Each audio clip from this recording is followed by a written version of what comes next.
Φίλοι μου, γεια σας. Θα φτιάξουμε σήμερα αυτό το παραδοσιακό γλυκό τύπου κέικ που λέγεται μπάπκα. Πάμε να το δούμε. Τα υλικά μας είναι 3 αυγά, μισή κούπα ηλιέλαιο, μία κούπα γάλα, μία κούπα μαρμελάδα της αρεσκίας σας, γύρω στα 350 γραμμάρια βγαίνει, ένα κουταλάκι του γλυκού κανέλα, ένα κουταλάκι του γλυκού σόδα, ένα μπέικιν και 2 κούπες αλεύρι για όλες τις χρήσεις. Ξεκινάμε.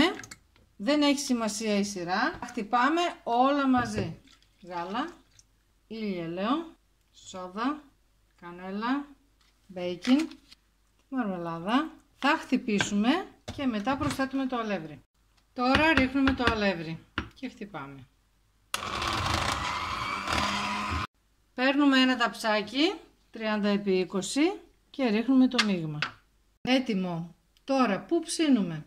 Ένα μυστικό για να σας πετυχαίνει πάντα το κέικ είναι να μην προθερμαίνετε το φούρνο και να το ψήνετε χαμηλά στους 150 βαθμούς πάνω κάτω με αντιστάσεις ή χωρίς για 1 ώρα. Αυτό θα κάνουμε και σήμερα. Πολλές φορές μας ξεφεύγει η προθέρμανση, προθερμαίνεται περισσότερο ο φούρνος και έτσι φουσκώνει γρήγορα το κέικ ενώ μέσα είναι ακόμα ρευστό. Εμείς αναρωτιόμαστε γιατί δεν πέτυχε. Ή μπορεί κάποια αντίσταση του φούρνου να μην λειτουργεί όπως πρέπει.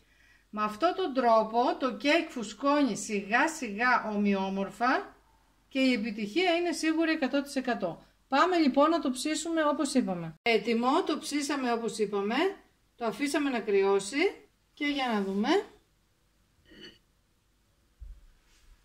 Κοιτάξτε τι αφράτο που έγινε. Είναι πάρα πολύ ωραίο και πανεύκολο. Αυτά φίλοι μου για σήμερα, ραντεβού την άλλη εβδομάδα. Γεια σας!